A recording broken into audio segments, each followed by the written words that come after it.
सबसे पहले तो मैं आप सभी का नागपुर वासियों का यहाँ पर आने पर हार्दिक स्वागत करता हूँ। और आपका जो व्यस्तता आजकल के समय में चल रही है, उस समय में आप समय निकाल के यहाँ पर आए हैं। प्रधान जी से मैं पिछले कल से कॉन्टैक्ट में हूँ कि जी कुछ लोगों के बीच में इकट्ठा करके जो है अवेयरनेस कैंप जो है मुझे यहाँ पे करना है। सबसे पहले तो आप लोग जानते हैं कि पेंडेमिक का समय चल रहा है। कोरोना ने पूरी दुनिया में लाखों लोगों को जो है ख़त्म कर दिया। हमारे देश में अपने आप 3 लाख से ज़्यादा लोग जो हैं अपनी जान जो है इस पेंडेमिक में जो है वो अपनी जान जो है उनकी जान जा चुकी है। तो मैं अपने बारे में बताना चाहूँगा कि मैं अमित शर्मा एडवोकेट हूँ। डिस्ट्रिक्ट कोर्ट समीरपुर में एज एडवोकेट प्रैक्टिस करता हूँ और पिछले 14-15 साल से मैं लीगल अवेयरनेस कैंप्स कर रहा हूँ रिमोट एरिया में जाके। यहाँ पर भी मैं 2011 में मैंने कैंप किया है, 14 में कैंप किया है जब यहाँ की प्रधान विमला देवी जब यहाँ प्रधान रही हैं, तो मैंने मंदिर जो मोनेस्ट्री है वहाँ पर मैं 2 बार लीगल अवेयरनेस कैंप कर चुका हूँ। तो आज ज़्यादा समय नहीं लूँगा आपका, छोटा छोटा आपको जल्दी जल्दी में बताऊँगा कुछ चीज़ें आपको। सबसे पहले जो मैं आपको बताना चाहूँगा वो मोटर एक्सीडेंट क्लेम है। ठीक है, आप यहाँ पर टूरिस्ट आता है, हज़ारों टूरिस्ट आता है, लेकिन जब टूरिस्ट आता है तो कई लोगों को गाड़ी मार के चले जाती है, कई लोगों की यहाँ पर एक्सीडेंट में दुर्घटना हो जाती है। आप लोगों के साथ भी ऐसा होता होगा। तो सबसे इम्पॉर्टेंट चीज़ है कि जब भी मोटर एक्सीडेंट किसी का होता है तो उसको इंजरीज होती है या तो उसकी डेथ हो जाती है। तो किसी को मान लीजिए इंजरी हो रही है, डेथ हो रही है, तो सबसे पहला काम आप ये कीजिएगा कि उसकी एफआईआर जो है वो पुलिस स्टेशन में जरूर कीजिएगा। जब आप उसकी एफआईआर लगाते हैं पुलिस स्टेशन में तो आपकी एक सेफ साइड हो जाती है जब आप मोटर एक्सीडेंट के लिए कोर्ट में जाते हैं। तो उसमें क्या है कि जब आप एफआईआर हो जाएगी तो आपका केस जो है, क्लेम जो है, आप वहाँ पे थ्रू एडवोकेट जो है वो फाइल कर सकते हैं। और यदि एफआईआर नहीं होगी तो आपका केस जो है वो वीक पड़ जाएगा। दूसरी बात, जब आप गाड़ी चलाते हैं तो आप जो है गाड़ी को हमेशा इंश्योर करके रखिएगा। आपकी गाड़ी इंश्योर नहीं होगी, किसी आदमी को गाड़ी लग जाएगी तो कल को वो जो आदमी मोटर एक्सीडेंट क्लेम ट्रिब्यूनल में जाता है तो आपको सारा पैसा जो है ट्रिब्यूनल जो देगा वो सारा आपको अपनी जेब से भरना पड़ेगा, क्योंकि आपकी गाड़ी इंश्योर नहीं होगी, इंश्योरेंस कंपनी इसमें होगी इन्वॉल्व। दूसरी बात इसमें ये है कि जब भी आप कभी गाड़ी की इंश्योरेंस कराएं तो आपको एजेंट अक्सर ये बोलते हैं कि आप थर्ड पार्टी करवा लो, सस्ती पड़ेगी, ऐसा होता है ना। लेकिन कभी भी थर्ड पार्टी मत करवाओ। हमेशा जब गाड़ी इंश्योर करवानी है 500-1000 रुपये फालतू देके हमेशा फुल इंश्योर करवाओ। फुल इंश्योर्ड में क्या होगा कि आप भी इंश्योर्ड हैं, आपकी गाड़ी भी इंश्योर्ड है, अंदर बैठे हुए लोग भी इंश्योर्ड हैं, जिसको चोट लग रही है वो भी इंश्योर्ड है। यदि थर्ड पार्टी है तो केवल वो आदमी जिसको चोट लग रही है वही इंश्योर्ड है, बाकी कोई इंश्योर्ड नहीं। तो इस चीज़ का आप ख्याल रखें। और यदि मोटर एक्सीडेंट में आप चले जाते हैं तो एक अलग सी बात है कि यदि उस केस में डेथ हो जाती है मान लीजिए, या कोई आदमी इंजर्ड हो जाता है, तो उसकी जितने दिन वो हॉस्पिटल में रहता है तो उस हॉस्पिटल का जो अटेंडेंट रहता है उसका पैसा, वो आदमी का जितनी इनकम है उसने कमाई, यदि वो छोटी एज का आदमी है तो उसका यदि उस कमा रहा है, मान लीजिए कुछ यदि दिहाड़ी लगा रहा है मान लीजिए, तो यदि वो महीने का जो है यदि 8-10 हज़ार रुपया कमा लेता है तो उसको मल्टीप्लायर लगता है। तो उसकी उम्र और जो उसकी इनकम है उसका मल्टीप्लायर लग के जो है वो उसको पैसा जो है वो ज़्यादा से ज़्यादा क्लेम जो है मोटर एक्सीडेंट में आप ले सकते हैं। तो इस चीज़ का खास ख्याल रखिएगा कि जब भी कभी आपके साथ एक्सीडेंट होता है तो एफआईआर मस्ट है, एफआईआर जरूर लिखवाएं जाके। अब मैं अगली चीज़ पर आऊँगा, छोटा छोटा करके आपको दूँगा, टाइम आपके पास भी नहीं है ज़्यादा। अगली चीज़ मैं आपके बारे में आऊँगा, कंज्यूमर प्रोटेक्शन है। ठीक है, उसमें क्या है, आप लोग आज के डेट में ऑनलाइन का टाइम है, आप लोग कोई चीज़ प्रोडक्ट खरीदते हैं, कहाँ से खरीदते हैं? आप ऑनलाइन परचेज करते हैं, आप मार्केट में जाते हैं, जहाँ आप इतनी दूर यहाँ नाकों में आप काम कर रहे हैं, तो नाकों के अंदर आप जैसे सामान खरीद रहे हैं तो आप लोग या तो पीओ से लाएंगे या तो फिर काजा में वतन काजा में जाते नहीं जाते, कहीं और रामपुर से लाएंगे, कहीं से भी लाते हैं। यदि मान लीजिए आप कोई सामान परचेज करते हैं और वो सामान डिफेक्टिव मिलता है, आपको प्रोडक्ट खरीदते हैं, मोबाइल ऑनलाइन मंगवाते हैं, मोबाइल ख़राब हो जाता है, तो आपके पास क्या राइट है? आपके पास दुकानदार जाता है, दुकानदार मना कर देता है जी कि मैंने क्या करना है, तो कंपनी ने दिया है, मैं क्या करूँ। ठीक है, तो आपके पास उस पर भी राइट्स हैं। तो उसके लिए आप जो है कंज्यूमर प्रोटेक्शन एक्ट बना है, आपको जाना तो पड़ेगा, हिम्मत तो करनी पड़ेगी, आपको रिकाउंटियो में जाना पड़ेगा, वहाँ जाके आप जो है ये केस फाइल करेंगे।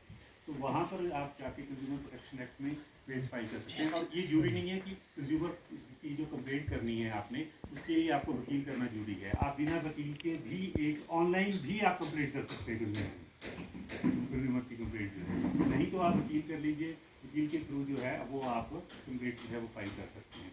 तो उसमें क्या है कि जब भी आप कोई सामान खरीदें तो उसका बिल अवश्य लें।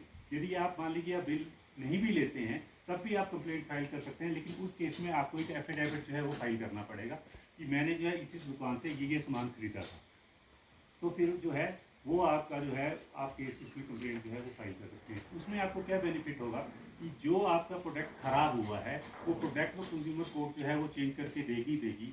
साथ में आपको जितनी मेंटल हरासमेंट हुई है तो मेंटल हरासमेंट का भी पैसा आपको मिलेगा। और यदि इन केस आपने एडवोकेट को हायर किया है तो एडवोकेट का की जो फीस लगी है वो सारा पैसा भी आपको कंज्यूमर कोर्ट जो है वो आपको वापस दिलवाएगा।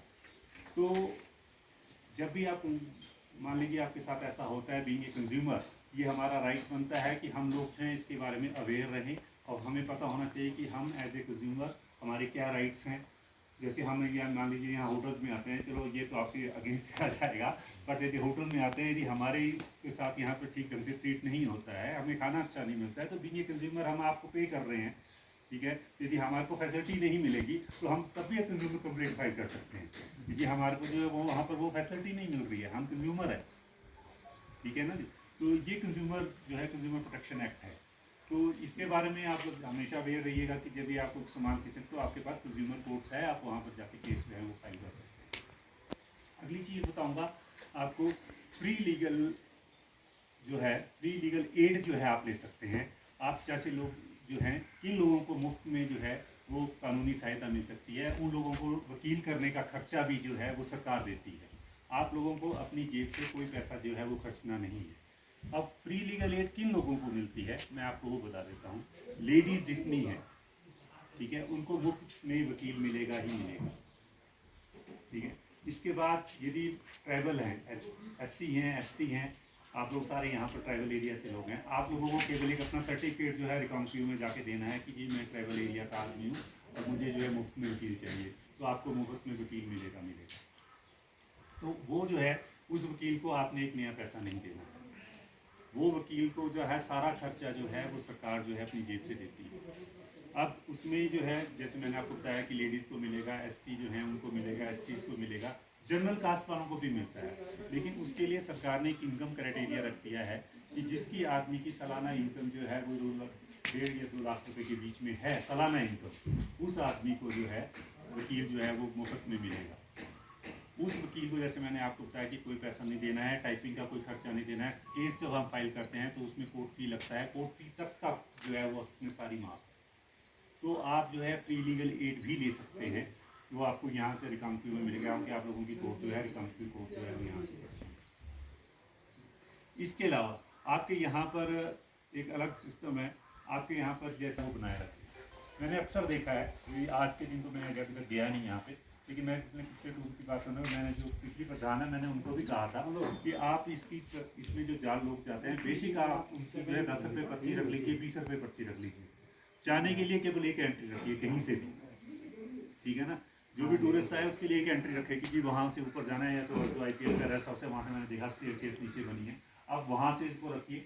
10 रुपये की पर्ची एक आदमी की काटिए या 5 रुपये की एक आदमी की काटिए, जो वहाँ से इनकम आती है उससे उसको मेंटेन कीजिए, ठीक है। उसके झील के किनारे आप सुंदर यहाँ फूल लगा सकते हैं, आजकल के सीज़न में तो यहाँ पर फ्लावरिंग ही फ्लावरिंग है, आप वहाँ पर गुलाब के फूल लगाइए, आप वहाँ पर दूसरे पौधे लगाइए जो फ्लावरिंग है, उससे आपकी लेक की सुंदरता और भी बढ़ेगी, ठीक है। और जो लोग जैसे कोई टूरिस्ट आते हैं, हम लोग आते हैं, हम लोग यदि वहाँ पे कुछ गंद डाल के जाते हैं, एक आदमी को आप रोजगार भी देंगे, ठीक है। जिस आदमी को आप डिप्लॉय करेंगे उससे आप उससे जो इनकम आएगी उससे आप रोजगार भी दे सकते हैं। जैसे मैंने 5 रुपये 10 रुपये बोला, आप उसको बढ़ा के 20 रुपये कर दीजिए, 25 रुपये कर दीजिए, जो आपको अपनी सुविधा के अनुसार लगता है, तो उससे आप उसकी जो है मेंटेनेंस कर सकते हैं। और ये चीज़ जो है वो सदा के लिए लोगों के लिए रहेगी। नहीं तो आने वाले समय में जिस तरह से इन्वायरमेंट ख़राब हो रहा है, जिस तरह से टूरिस्ट आ रहा है, ये आने वाले टाइम में ये जिसका जो अस्तित्व है वो ख़त्म हो जाएगा, ठीक है। फिर नागपुर जो है जिस चीज़ के लिए फेमस है वो नहीं रहेगा।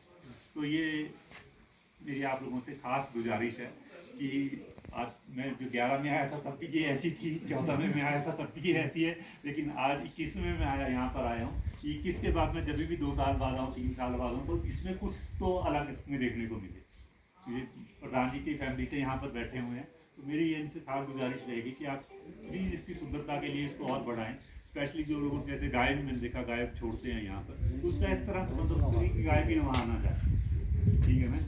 उसके लिए आपके पास बहुत एरियाज और हैं, या नया एरिया गायों के लिए डेवलप कर लीजिए कुछ इस तरह से। ऐसा हमारी भी दिक्कत ये है कि हमारे यहाँ पानी पिलाने आते हैं। अपने पानी के लिए या तो फिर कोई और IPH वालों ने बनाया एक पंचायत, आप इम्प्लीमेंट कर लेंगे तो मेरा यहाँ आने का मकसद जो है वो भी कामयाब होगा और आप लोगों का भी इसमें जो है वो भला होगा। मेरी चीज़ों को आप अपने में तक सीमित ना रख के जो है अपने जिन लोगों तक ज़्यादा से ज़्यादा इस चीज़ को बताएं। इन्हीं चंद शब्दों के साथ मैं आपका एक बार फिर से जो है धन्यवाद करता हूँ।